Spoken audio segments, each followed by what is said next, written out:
If you're lying in bed, struggling to fall asleep, there's nothing quite like a gentle walk through the most horrifying job in medieval history to help you drift off. Tonight, we'll explore the surprisingly awful and absurd life of the medieval plague doctor. Forget heroic tales or magical potions. This was a job no one wanted, few survived, and most regretted.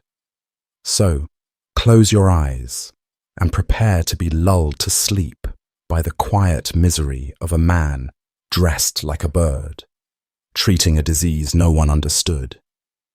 It's hard to imagine now, but in the depths of the medieval world, there existed a job so dreaded, so miserable, that it was often only taken by people with no other options. That job was being a plague doctor.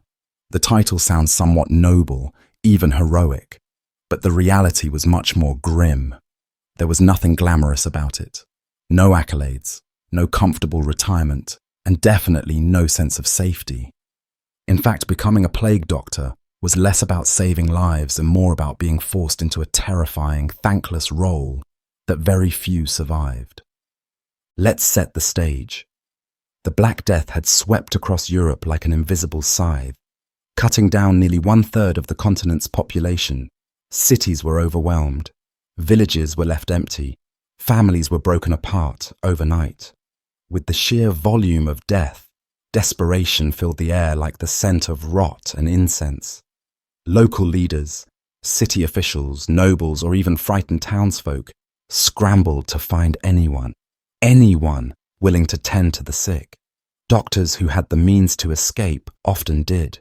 They fled to the countryside, isolated estates, or even different countries.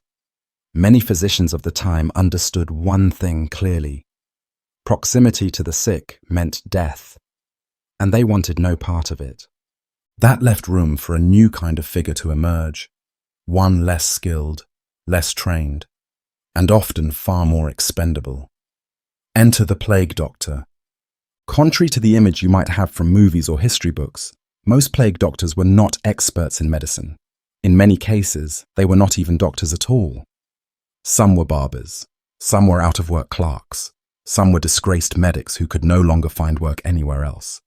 And occasionally, they were just people who needed the money badly enough to risk their lives for it. Municipalities, desperate to appear as though they were addressing the plague, often offered contracts to anyone who agreed to serve as a doctor, no matter their background. And the contracts were strange, to say the least.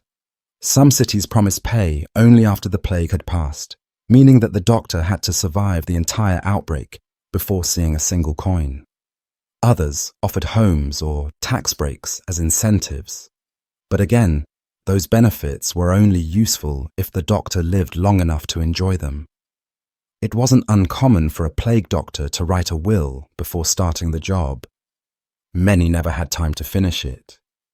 There was also the isolation. While other doctors still had social circles, professional networks, or at least respect from the community, plague doctors were avoided like the disease itself.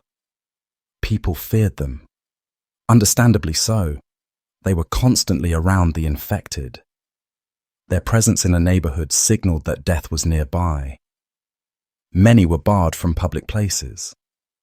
Others were attacked, blamed for the spread of the illness, or shunned after the plague ended, if they survived at all. You weren't just a doctor anymore. You were a walking omen of death. Add to that the mental burden. Imagine waking up every day knowing that your job was to watch people die, slowly, painfully, and often alone.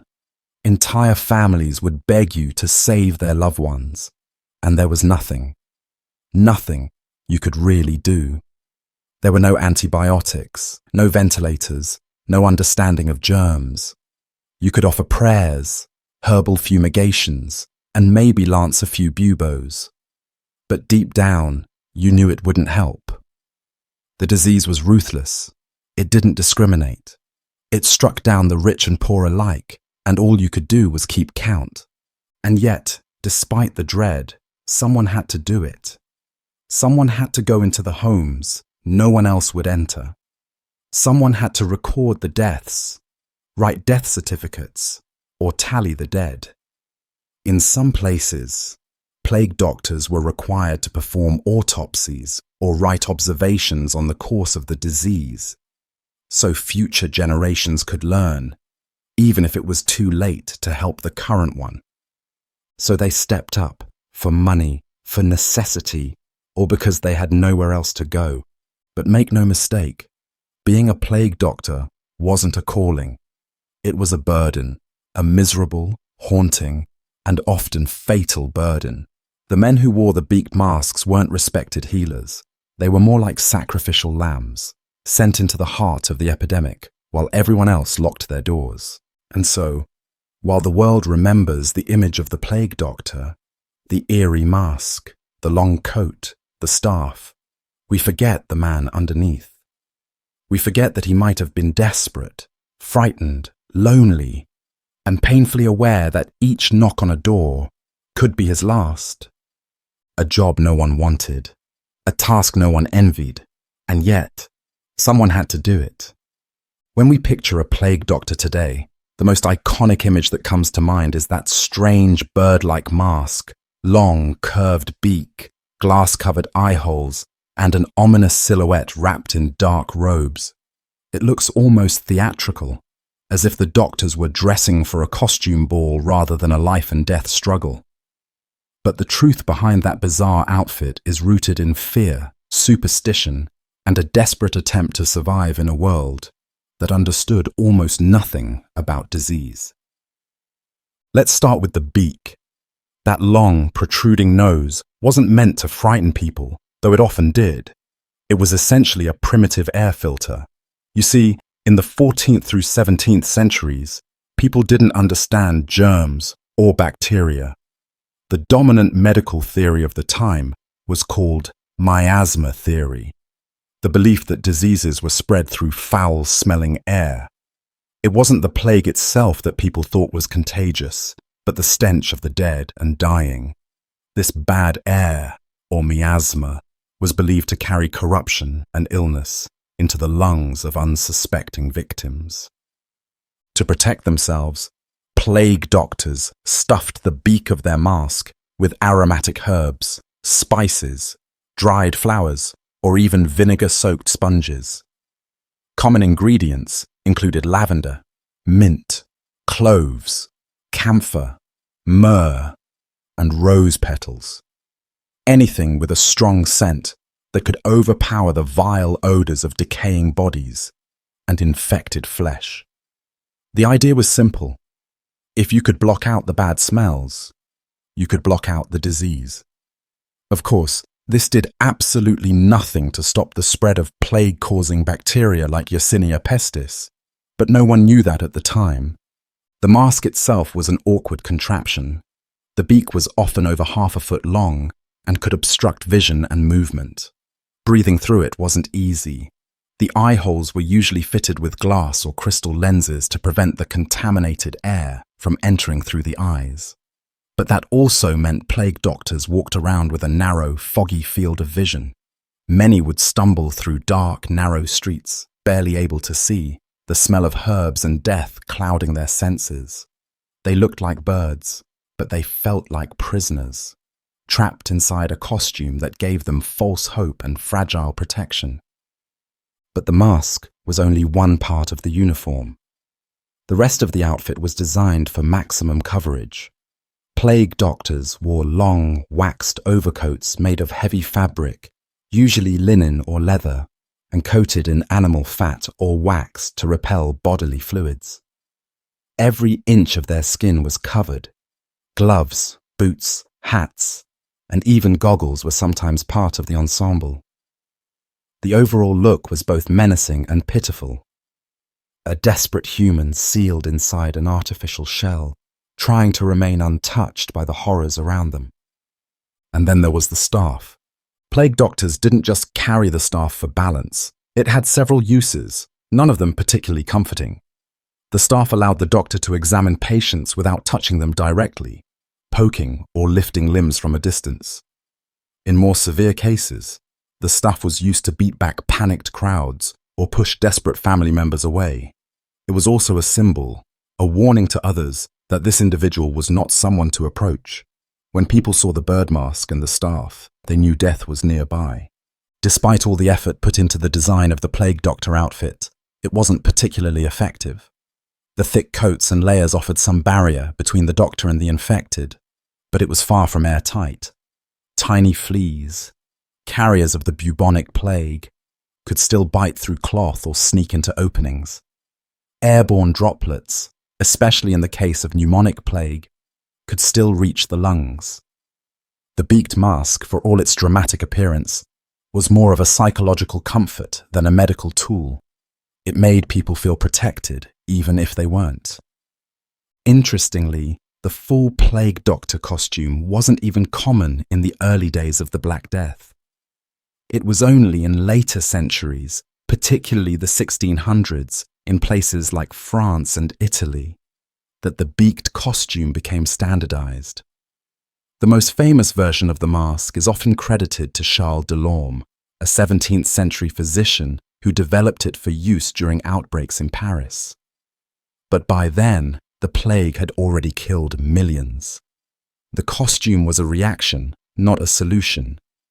Yet, over time, the look became infamous. The image of the plague doctor came to symbolize fear, pestilence, and the fragility of life. Children ran from them in the streets. Adults turned their backs in silence.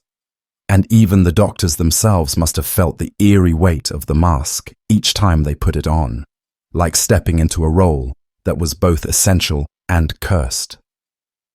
It's easy to look back and laugh at the costume now. The bird mask has become a Halloween prop, a meme, a character in dark fiction and video games. But in its time, it was no joke. It was a grim attempt to shield oneself from a world unraveling, an outfit born of desperation and ignorance. For the man who wore it, the mask didn't bring power or prestige. It brought suffocation, fear, and the ever-present smell of death, mingled with rosemary and rose petals. And perhaps most haunting of all, when the plague finally passed, the mask was often the last thing people remembered. Not the man, not his name, just the hollow beak fading into silence. If you're imagining a medieval plague doctor as some kind of highly trained, respected medical professional, it's time to adjust that image significantly, because the uncomfortable truth is that most plague doctors were not what we would consider doctors at all.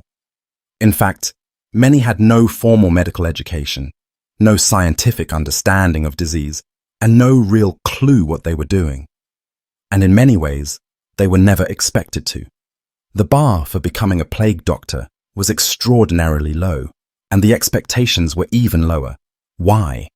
Because in a time of mass panic and overwhelming death, what people wanted wasn't expertise.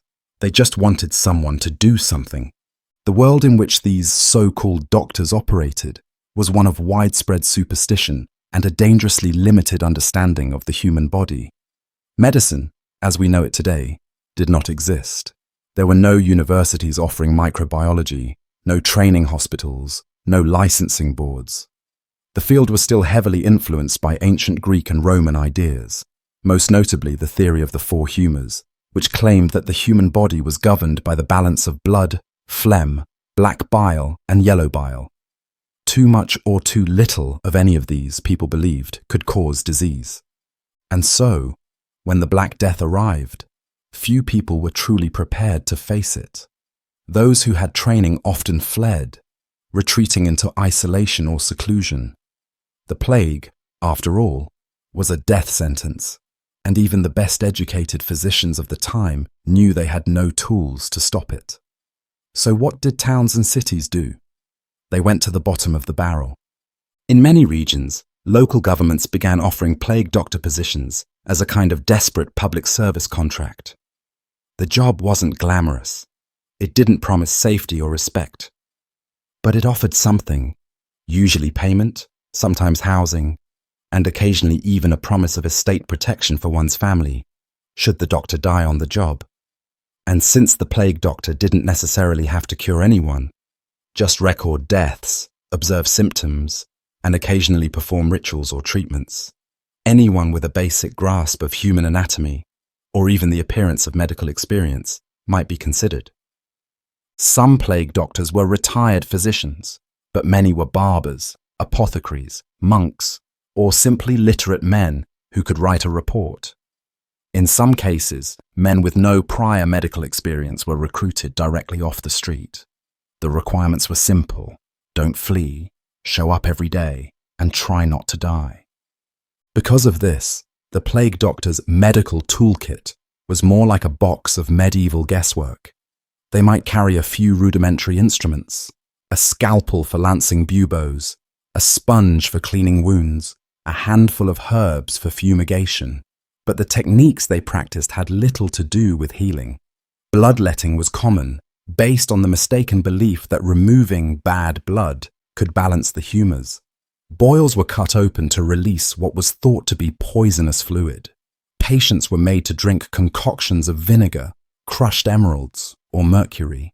Some doctors even recommended placing dead animals, like pigeons or frogs, on the buboes to draw out the infection. The logic was medieval, because the understanding was medieval. And yet, despite all the futility, people still turned to these doctors, because the alternative was nothing. A plague doctor with no knowledge was still someone who showed up at your door, who acknowledged your suffering, and who at least pretended to know what they were doing. Sometimes, plague doctors kept journals or wrote reports, not because they were experts, but because someone had to chronicle what was happening. They noted symptoms, behaviors, death tolls, and unusual cases. These writings, although crude, would later provide valuable clues to future generations of real doctors. Ironically, the contributions of these untrained men, many of whom died nameless, formed part of the groundwork for modern epidemiology. But it wasn't just the doctors who were unqualified. The entire structure of healthcare at the time was built on shaky ground. Hospitals, where they existed, were more like hospices.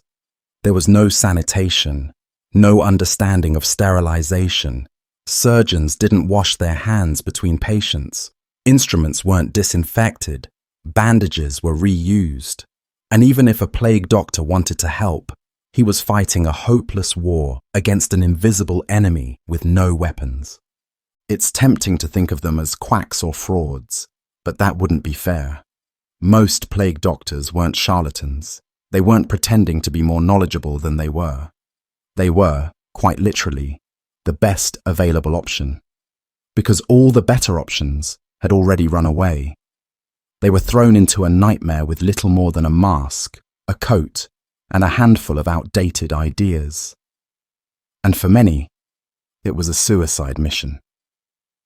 Some historians believe a few plague doctors used their positions for personal gain, charging grieving families for treatments or death certificates. But even these opportunists were often operating in a system where nothing made sense, and no one was truly in control. When tens of thousands are dying, and society is collapsing under the weight of fear, morality becomes a luxury.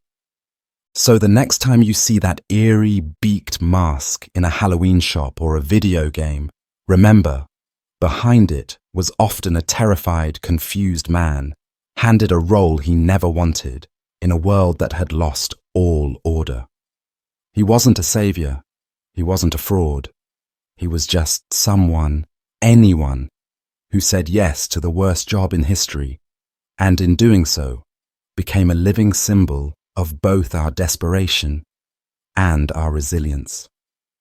If you ever find yourself longing for the old ways of medicine or imagining that ancient remedies had some hidden, mystical wisdom, just take a moment to consider what counted as treatment during the time of the plague.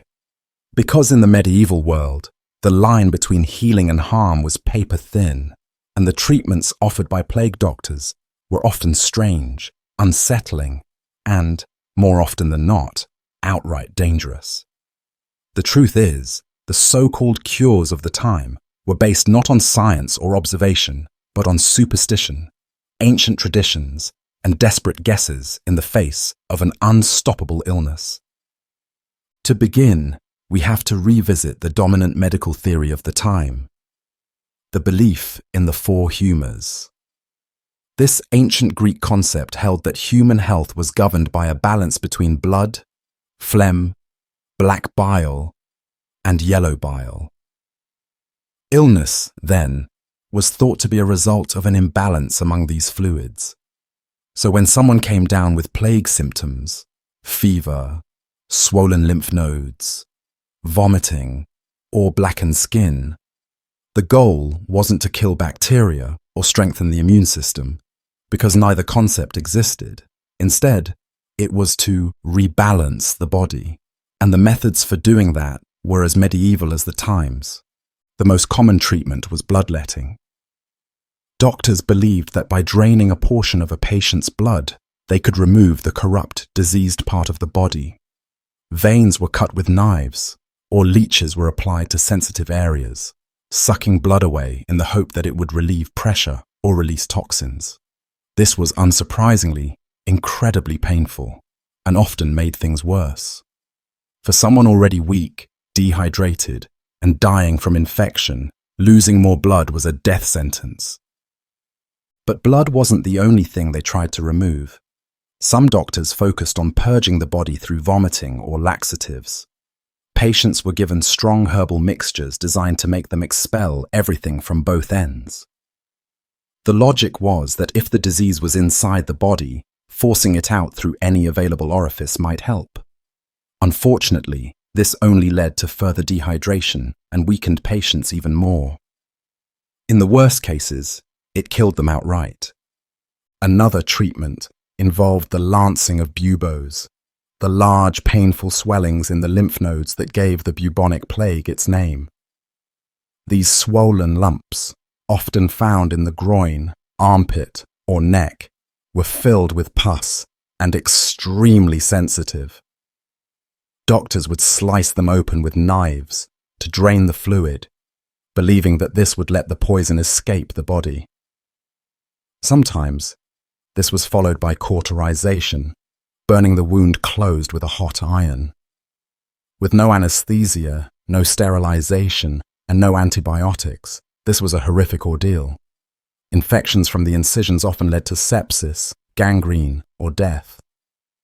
And then there were the strange topical applications, ointments, salves, and bizarre poultices. One popular remedy involved crushing dried toads into powder and applying the paste directly to the buboes. Another recommended rubbing onions, herbs, or even human excrement onto the skin. The idea was to draw out the disease, as if the plague were something that could be sucked through the skin. Pigeons were sometimes cut open and placed, still warm, onto a patient's chest or feet, in hopes that the life force of the bird would counteract the plague inside the body. It was magical thinking, pure and simple, but in the absence of real understanding, it was all they had. A particularly desperate and tragic remedy involved smoking out the disease. Patients were placed in sealed rooms filled with aromatic smoke from burning herbs like rosemary, juniper, and frankincense. The theory was that the smoke would neutralize the foul air believed to be carrying the disease. Sometimes sulfur or pitch was used instead, releasing choking, acrid fumes that left patients struggling to breathe. In a few horrific cases, people were even placed near open fires, their bodies heated to extreme levels in hopes of sweating out the plague. All this did was burn and weaken them further. And while many treatments were physical, there were also spiritual and astrological cures. Astrology was considered a legitimate science, and many plague doctors would consult star charts before recommending a course of treatment. If Mars and Saturn were in a particular alignment, that might mean bloodletting should be delayed. If Venus was in retrograde, perhaps a prayer or ritual would be more effective. Some carried religious relics, amulets, or pieces of parchment with holy scripture written on them, believing that divine protection could shield them or their patients from harm. Patients were also often instructed to confess their sins, fast, or pray for divine forgiveness, as many believed the plague was a punishment from God. Flagellant groups, people who whipped themselves in public as a form of penance, roamed from town to town, hoping that self-inflicted suffering would lift the curse.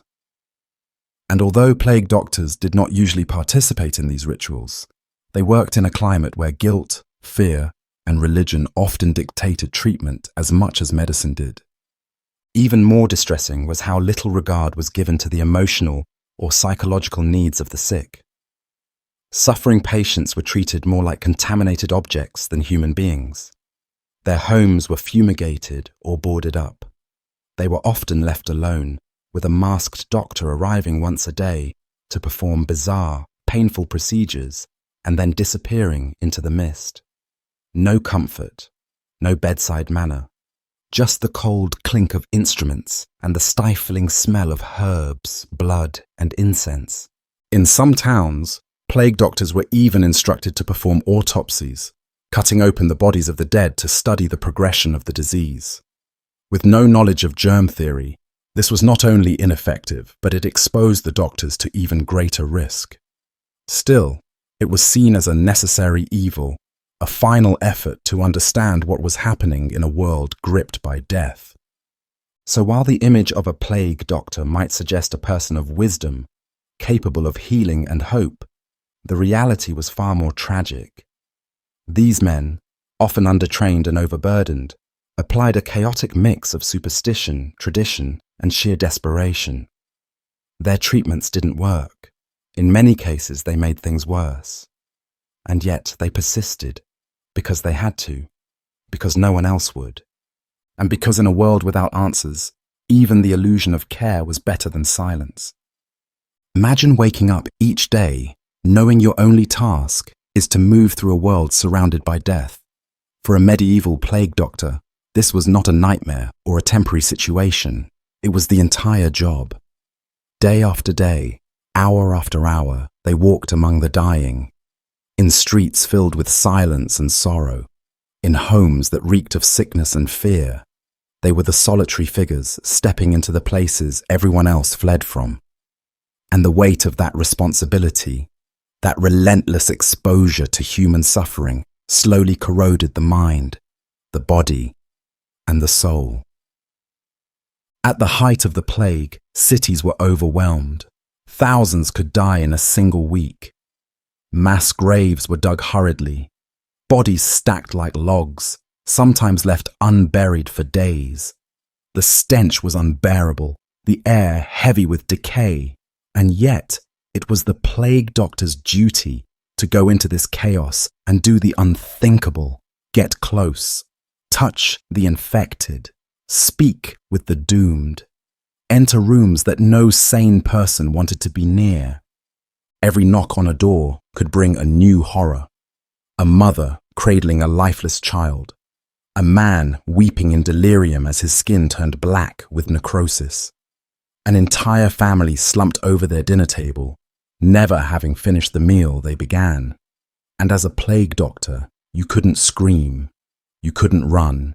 You had to stay calm, composed, distant, pretending, always pretending that you were in control. It wasn't just physical exposure that made the job unbearable. It was the psychological toll of seeing death up close, and not just once, but constantly. Plague doctors weren't simply treating the sick, they were witnessing the collapse of the human condition in real time. Every visit was a reminder that death was not only inevitable, but also intimate. They didn't just tally statistics, they saw the faces behind the numbers. They heard the final words, watched the final breaths, and then moved on to the next doomed soul. The repetition of this, day after day, wore on even the strongest minds. It's difficult to overstate the emotional damage that comes from walking into death, again and again, without pause, without relief, and without the hope that what you're doing is making any difference. Many doctors began to disassociate, slipping into a numb, trance-like state just to function. It was the only way to endure the screams, the pleading, the moments when a mother begged you to save her child and all you could offer was a bottle of herbs and a whispered apology. There were no counselors to help them cope, no understanding of trauma, no community of support. If anything, plague doctors were isolated, both professionally and socially. People were terrified of them, and often rightfully so. If you saw a plague doctor on your street, it meant someone nearby was already sick, or soon would be. They were harbingers of death, walking omens that something terrible had already begun. And because of this, plague doctors were often feared, avoided, and excluded from social life. Even after the plague ended, many found themselves shunned. People didn't want to be reminded of that time, or of the men who had survived it. Loneliness was a constant companion. Many plague doctors lived on the outskirts of towns, or in makeshift housing provided by the municipality. Some were forbidden from visiting public places. Others were kept under a sort of self-imposed quarantine to protect their families. Every interaction came with risk. Every shared meal could be a final one. Some doctors wrote letters to loved ones they couldn't see, unsure if the words would ever be read. Others kept journals, their pages filled with disjointed thoughts, haunted reflections, and pleas to God for strength. The worst part, most of them knew their efforts were futile. They knew the treatments weren't working. They knew most of their patients would die. And they knew that their own death might come not in battle, not in honor, but quietly, in a dark room, gasping for breath, their beaked mask tossed aside, their hands trembling. No one would build statues in their name. No one would write songs about their bravery. They would die as they lived, alone, in the service of others, with little to show for it. Even the doctors who managed to survive were rarely the same afterward. They carried the memories of what they had seen, the faces, the cries, the weight of so much grief. Many suffered what we would now call PTSD, though no such term existed then. Nightmares, hallucinations, sudden tears in the middle of the night. It was not uncommon for plague doctors to abandon medicine altogether if they survived. They would disappear into the countryside, take up farming, or join religious orders in hopes of finding peace. And yet, some stayed. Some chose to face the plague again when it returned, which it did, many times. The Black Death was not a single event. It came back in waves, decade after decade, like a storm that refused to pass. And with each return, a few brave or desperate or broken souls donned the beaked mask once more and walked into the darkness. Why did they do it? Perhaps for money, perhaps for duty, or perhaps because, in a world drowning in fear, someone had to. And maybe, just maybe, they believed that even if they couldn't stop the dying, they could at least offer something else. A presence, a witness, a quiet voice in the final moments. A reminder that someone was there, that the sick did not die entirely alone. And that, in a time when the world had come undone, was the greatest mercy anyone could give. For most people in the medieval world, the promise of work came with certain expectations. If you showed up, did your job, and followed the rules, you'd be paid, eventually. But for the plague doctor, even this basic exchange was steeped in uncertainty, delay, and often outright betrayal.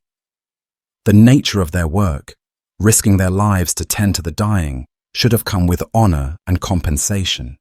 Instead, they were often treated with suspicion, neglected by their employers, and left to chase down payments like beggars rather than professionals.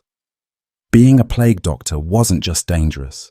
It was also financially frustrating and humiliating in ways that history rarely remembers. Let's start with how plague doctors were hired. Unlike today's salaried physicians or government-appointed public health workers, plague doctors in the Middle Ages were typically contracted by desperate towns or municipalities. When an outbreak began, city councils or local nobles scrambled to find anyone willing to serve. Once someone agreed, usually out of financial desperation rather than a sense of purpose, a contract would be drawn up. But these contracts were as slippery as they were specific. Payment was often promised not up front, but after the plague had passed. And therein lay the trap. Imagine agreeing to risk your life in a dying city, entering home after home of infected patients, working long days surrounded by pestilence, and then being told that your payment would only come if you survived, and only if the town still had enough money left when it was all over. These weren't just difficult conditions, they were practically a gamble. Many plague doctors never lived to collect their wages, and those who did often found that the town's treasury had been drained by the crisis. Some contracts went a step further, promising extravagant sums of money, sometimes double or triple the wages of an ordinary physician, but only after the entire plague had ended. These offers were designed to entice men into taking the job, but they were laced with cruel irony. What use is wealth if you die earning it? And if you do survive, what guarantee do you have that the contract will be honored? The chaos left behind by plague, economic collapse, social disorder, and administrative disarray meant that even well-meaning governments could not always make good on their promises. In many cases, plague doctors were paid in kind rather than in cash. This might include food, lodging, or land. Some were promised tax exemptions, future favors, or positions in local councils. But again, these rewards were based on the assumption of survival. If you died, your family might not see a single grain of wheat. And because plague doctors were often outsiders, brought in from neighboring towns or distant regions, they had few allies or advocates in the places they served. Once the job was done, they were expendable. Then there was the problem of blame. When things went wrong, and they almost always did, plague doctors were easy scapegoats. Townspeople might accuse them of failing to treat the sick properly, of spreading the disease, or of profiting from suffering. In some tragic instances, surviving plague doctors were denied their pay not because of a lack of funds, but because local leaders claimed they had not done enough to justify their compensation. Imagine risking everything, enduring horrors daily, and then being told that your efforts didn't merit the agreed payment because, well, too many people died. As if the plague doctor could have prevented what no one in the world understood. To make matters worse, some plague doctors were forcibly conscripted, ordered into service without any real choice. In cities where fear of the disease was highest, anyone with even the faintest link to medicine, a barber, an herbalist, a former student of anatomy, could be forced into the role. Payment in such cases was minimal, if offered at all, and refusal could be met with threats, imprisonment, or worse. For many, the only thing worse than becoming a plague doctor was refusing to become one. And then, there were the dangers of handling money itself. Coinage, it was believed, could carry disease. Some people refused to hand over payment directly, opting instead to leave coins in vinegar or bury them in the dirt for the doctor to dig up. This bizarre ritual only added another layer of frustration and discomfort to an already miserable job.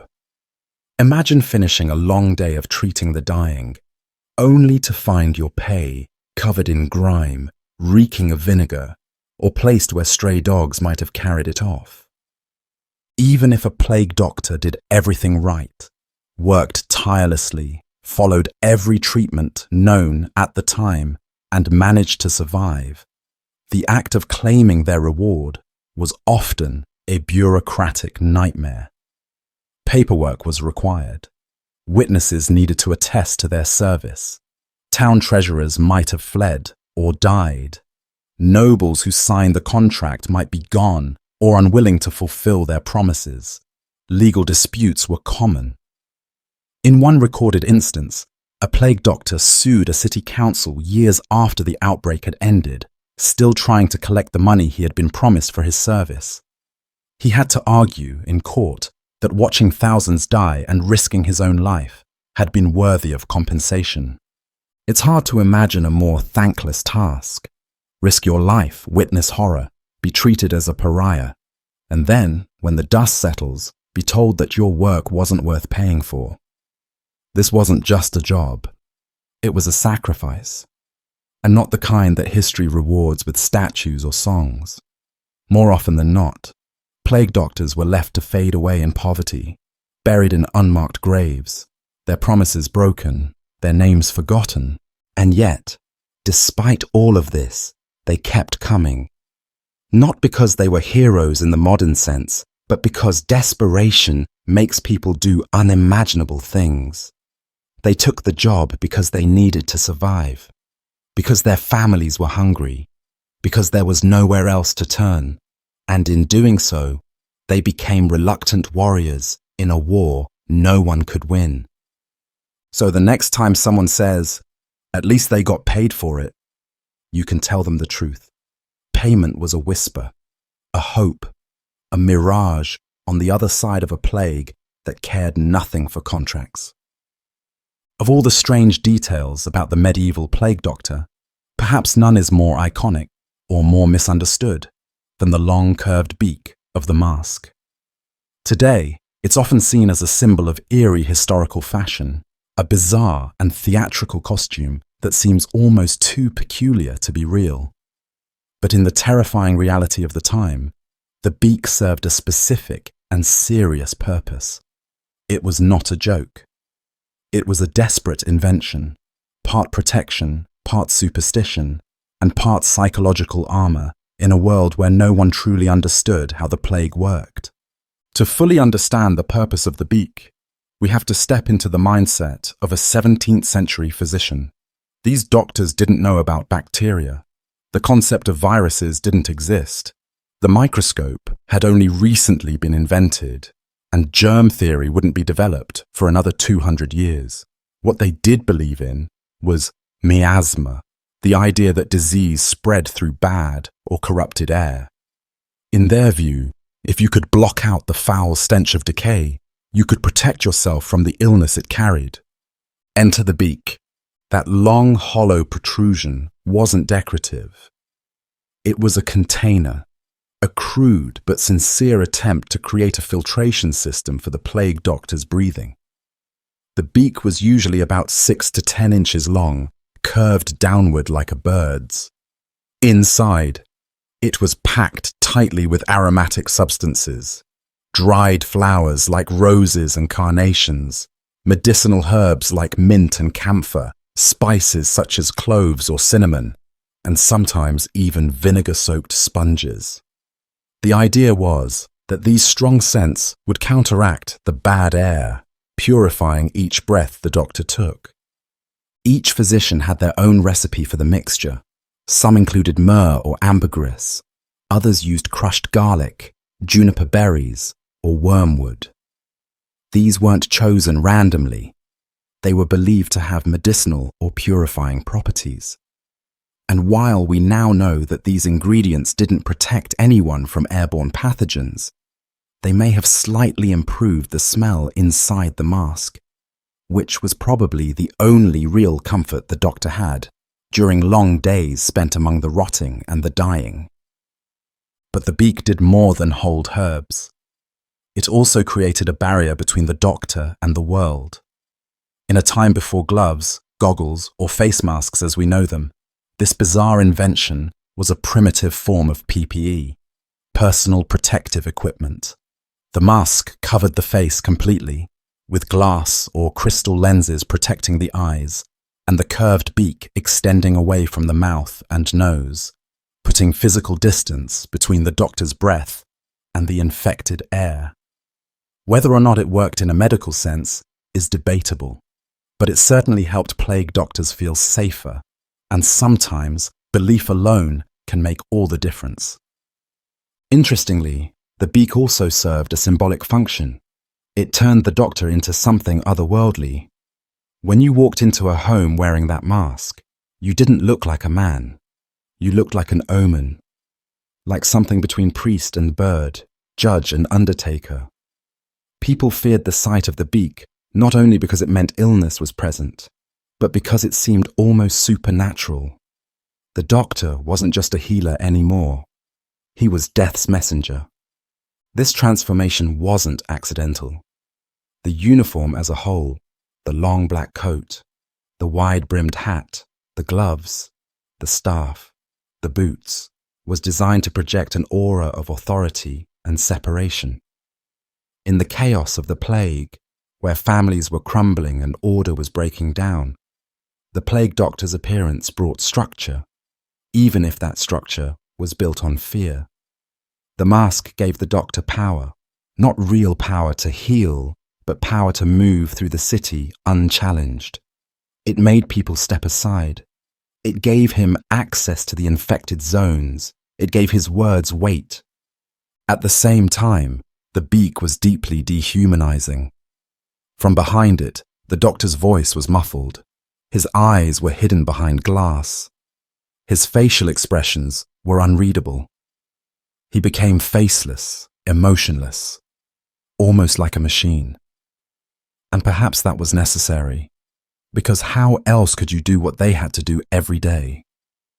How else could you walk into room after room of dying children, weeping parents, infected priests and nuns, and not break apart inside? The mask didn't just protect the body, it shielded the soul. But for all its symbolism and supposed protection, the beak had its limits. It didn't fit snugly against the skin. The herbs inside could rot or grow moldy, adding a sickly sweetness to the air the doctor breathed. And as the hours wore on, the enclosed space of the mask would grow hot, sweaty, suffocating. Breathing became laborious. The scent of decay would cling to the fabric and leather, eventually overpowering even the most potent perfumes. Some plague doctors likely dreaded putting on the mask as much as they feared the disease itself, but they had no choice. The mask was their shield and their prison. And yet, many doctors clung to their beaks with reverence. They would restock the herbs daily, adjusting the mixture in hopes of finding the perfect blend. They would clean the lenses, polish the leather, and prepare the costume with quiet ritual. For them, the beak was more than a tool. It was a lifeline, a fragile illusion of safety in a world falling apart. Ironically, modern science suggests that the beak might have offered some limited protection. The herbs, though ineffective against bacteria, could act as mild insect repellents. Since plague was often carried by fleas, this might have reduced exposure, though not enough to prevent infection entirely. The thick layers of the uniform might have also slowed the movement of fleas, or blocked droplets from coughs or sneezes. But overall, the beak was more symbolic than effective. It stood for resistance, for hope, for the human desire to find meaning and control in the face of terror. Today, the image of the plague doctor is everywhere, in art, in literature, in Halloween costumes, in horror films. It fascinates us because it's both alien and familiar. It reminds us of a time when humanity faced its darkest hours with the crudest of tools, when doctors wrapped themselves in layers of superstition and stepped into the abyss, not because they had the answers, but because someone had to be there. And that strange, sad beak, once stuffed with lavender and cloves, remains as a haunting relic of that era. A nose not built to smell, but to block out the scent of despair. A mask not to hide identity, but to shield what little hope remained. A beak not of flight, but of survival. While it may seem that plague doctors were figures of help and healing, in the eyes of the public, they were often anything but.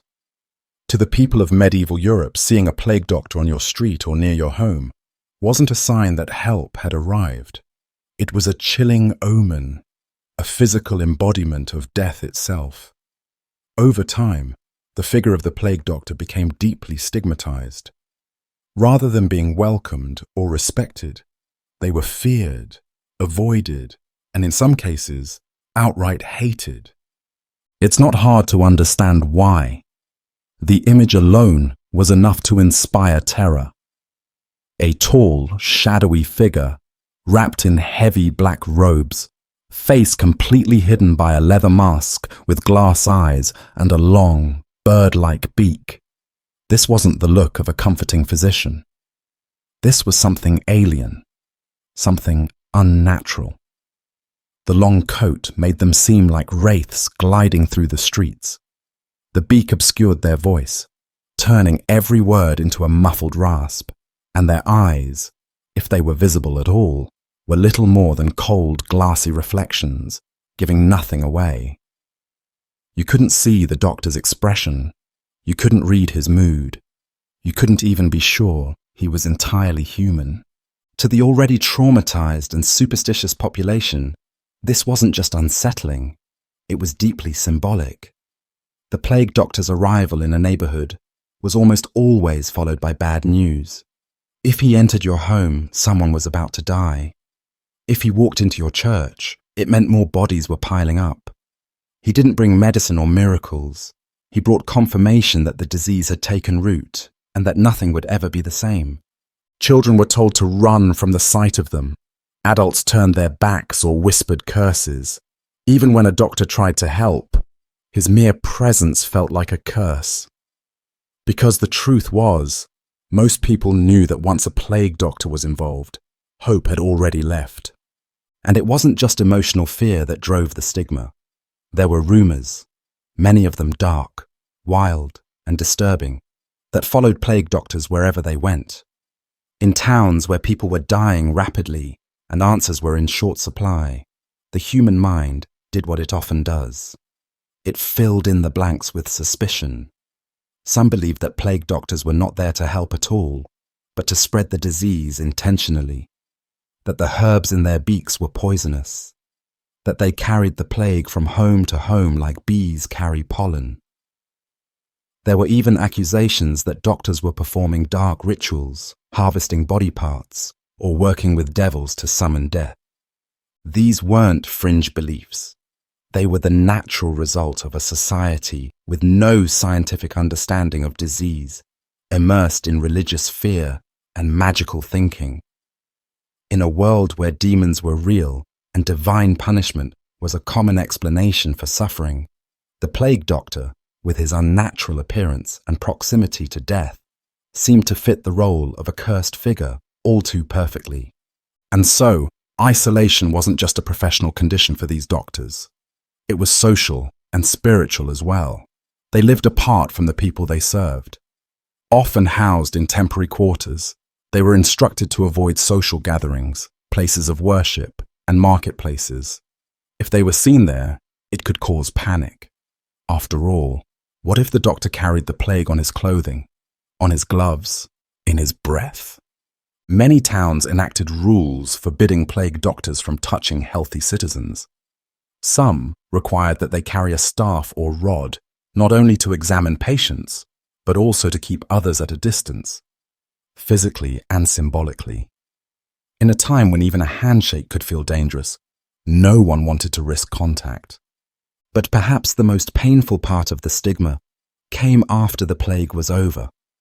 For those rare doctors who survived the outbreak, reintegration into society was rarely simple. Some were quietly dismissed, paid their meager wages, and told to leave town immediately. Others stayed, only to be met with coldness or suspicion. Their services, once desperately needed, were now uncomfortable reminders of what had happened. People wanted to forget the plague, and forgetting the plague doctor was part of that. Few were celebrated or thanked. Their names were not recorded in stories or church records. There were no ceremonies to honor their bravery.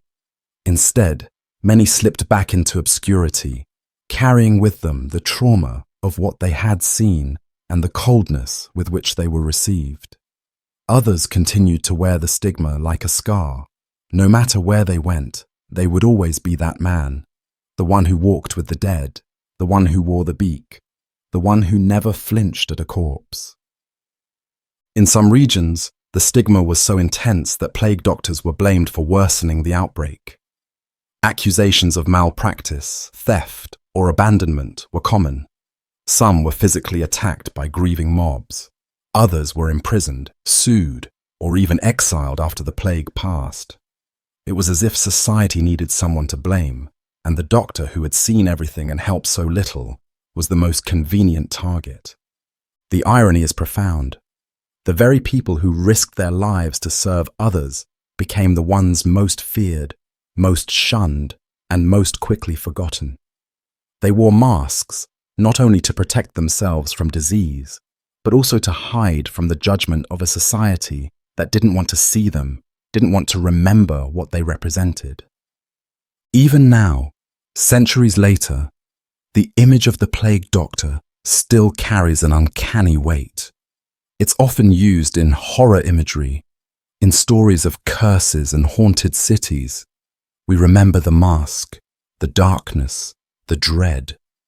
But we forget the man beneath, the lonely figure who walked through the nightmare, unarmed, unwelcomed, and often unpaid. He didn't bring salvation, but he showed up. And for a world falling apart, that was more than most were willing to do. Every day that a plague doctor stepped out of his home, or makeshift lodging, if the city had even bothered to provide one, he knew he was tempting fate.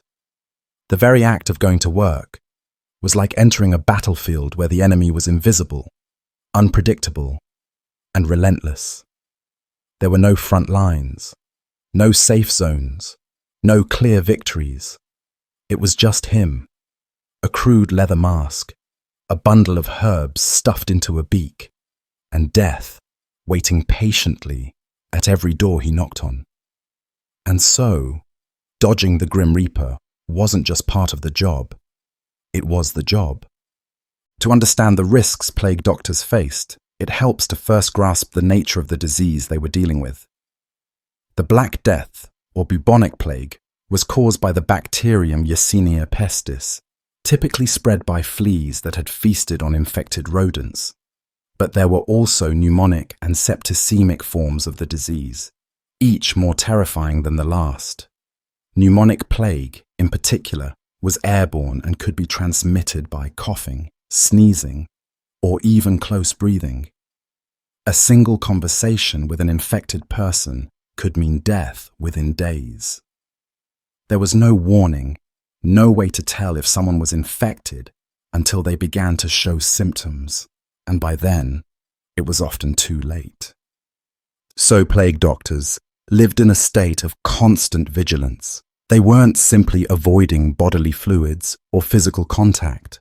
They were trying not to breathe too deeply. They were calculating every step they took, every movement they made, knowing that the wrong gesture, touching a contaminated surface, removing a glove too soon, adjusting the mask at the wrong moment, could be fatal. Imagine spending your entire day like that. Every breath a gamble, every face a potential threat. Their clothing was meant to be a shield, but it was far from perfect. The long overcoat was typically coated in wax or suet to repel moisture, which was thought to carry disease. The gloves, boots, and hat were all designed to reduce contact. The mask, with its glass eye holes and long beak, created a barrier between the doctor's face and the air around him. But none of it was airtight. The fabric could tear. The beak's filtration system, nothing more than dried herbs and vinegar, was useless against bacteria. And the longer a doctor worked, the more contaminated his gear became. By the end of a day, his coat could be carrying flea bites, the hem stained with blood, his gloves sticky with pus or sweat. There were no disinfectants, no hot showers, maybe a rinse with wine or vinegar if he was lucky. Otherwise, the gear was hung up, dried out, and reused the next day, already seeded with invisible death. And he knew it. But it wasn't just the physical disease that hunted plague doctors. The emotional exhaustion weakened them too. Lack of sleep, Poor diet, stress, and constant exposure to human suffering made their immune systems brittle. Many plague doctors weren't healthy to begin with. They took the job because they were desperate, financially ruined, socially outcast, or simply without better options. Some were elderly, others were very young, many were in poor physical condition. And once their bodies began to break down from exhaustion, they became even more vulnerable to infection. Then there were the fleas. We now know that the primary vectors of the plague were fleas that travelled on rats. But fleas didn't discriminate. They could just as easily bite a plague doctor as a peasant. And while the long robes and gloves might have offered some protection, they weren't foolproof. The fleas could crawl up sleeves, down collars, or find their way into boots. Every time a doctor sat down, leaned against a wall, or brushed against an infected body, he risked carrying fleas back with him, on his clothing, on his skin, in his bedding. Once bitten, he had mere days to live, often dying alone in a quarantine chamber, feverish and raving. And even if he somehow avoided infection, the risks never ended. Some plague doctors were attacked by desperate families. Imagine entering a home where a loved one is dying, and all you have to offer is a stick and a vial of herbs. The family is terrified. They expected miracles.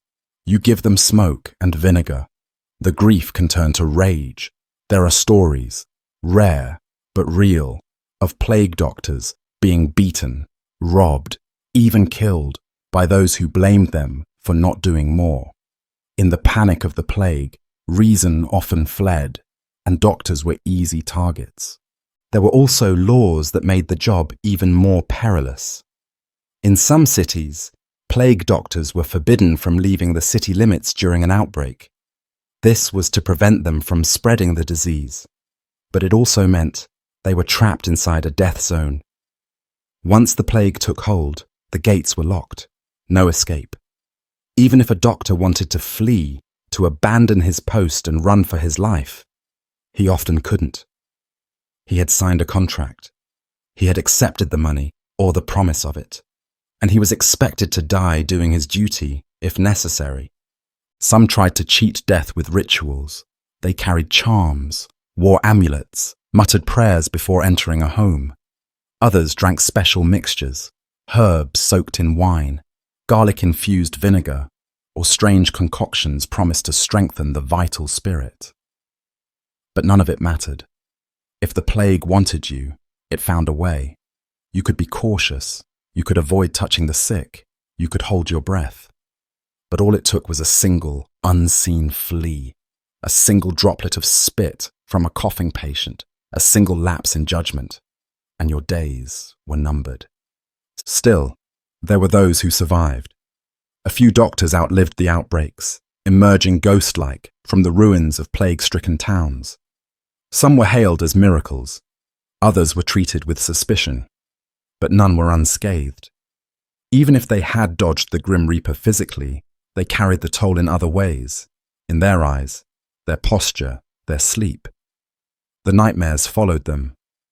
The memories clung like cobwebs, and many of them lived out the rest of their days in silence, unable to describe what they had endured. They had faced death day after day with no real defense. They had watched entire neighborhoods vanish. They had stood at the edge of mass graves, and in their own quiet way, they had survived the unthinkable. But they had never really dodged the Grim Reaper. They had simply postponed the meeting. When the last plague victim was buried, when the smoke of burned herbs had cleared from the streets, and the terrified whispers fell silent, the plague doctor often disappeared too. Not into applause, or parades, or grateful embraces, but into obscurity, into silence, into the dusty corners of forgotten towns, unmarked graves, and records that would never be opened again. For all the work they did, for all the lives they tried, often in vain, to save, plague doctors were rarely remembered.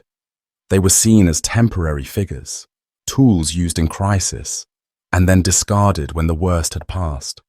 The world moved on. But the doctor, if he survived, was often left with nothing. There were no monuments erected in their honor, no public ceremonies of thanks. Their names were almost never carved into stone or remembered in family histories.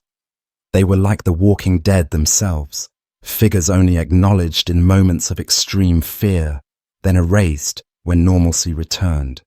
For many communities, the sight of a plague doctor became so deeply associated with grief and horror that even speaking of them after the plague ended felt taboo. Who would want to remember the man who came to your home the night your child died?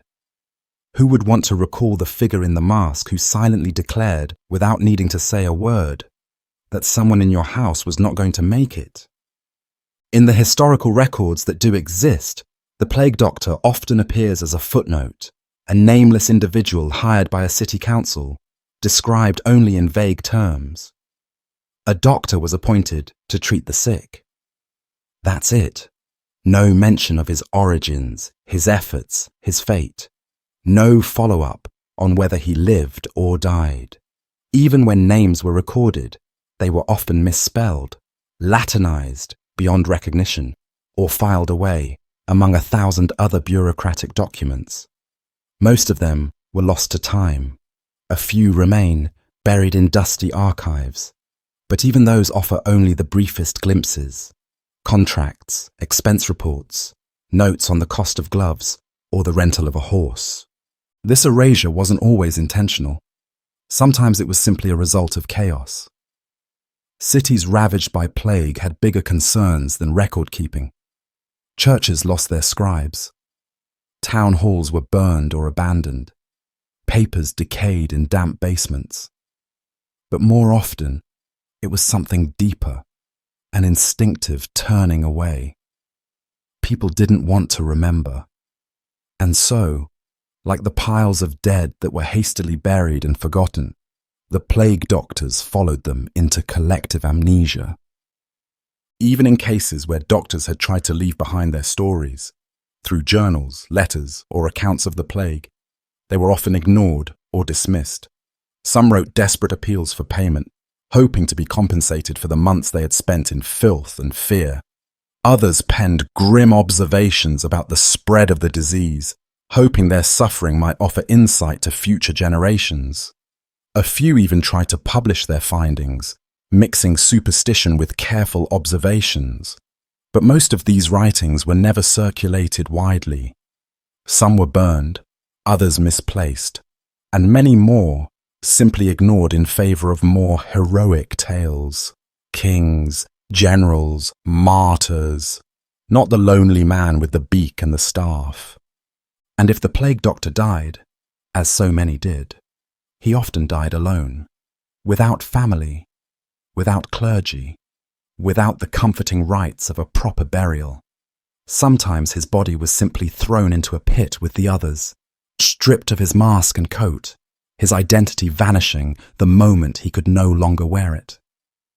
Even his bones, mingled with those of beggars and nobles alike, became anonymous. The mask might survive, stored in a chest, or passed on to the next unfortunate soul, but the man behind it did not. There's a cruel irony in all of this. The plague doctor was among the few who willingly stepped toward the suffering when everyone else stepped back. He entered infected homes when even priests and family members refused. He carried the weight of dying strangers, tried to soothe their final moments, tried to document the nightmare even as it swallowed him. He wasn't perfect. He wasn't always kind. He wasn't even always competent. But he showed up. He was there. And when the smoke cleared, his reward was to be forgotten. In today's world, we often romanticize historical figures. We give them names and faces, stories, and honor. But the plague doctor resists this treatment. He is, by nature, faceless. His mask hides his features. His coat hides his shape. His story hides in the margins of history. And that's precisely what makes him so haunting.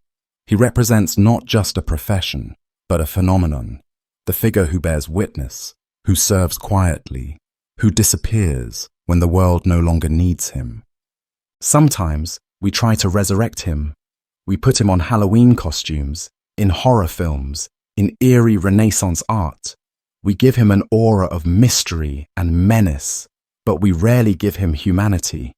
We forget that behind the mask was a man, probably terrified, probably tired, probably grieving his own losses while tending to the losses of others.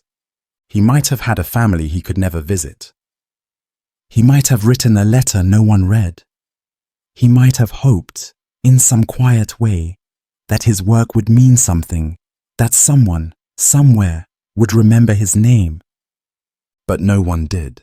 And so, the plague doctor fades, not with a scream, but with silence. Not with recognition, but with absence. The beak, the coat, the gloves, these remain in our collective memory. But the soul inside them, lost, forgotten, like the final breath of a dying patient, barely heard, then gone. And yet, even in that anonymity, there is something deeply human, because the plague doctor, in all his masked obscurity, reminds us that history is not just made by kings and conquerors. It is also made by those who walk quietly into darkness, do what they can, and leave without applause. Those who are remembered not by name, but by the space they once occupied, briefly, bravely, before vanishing forever.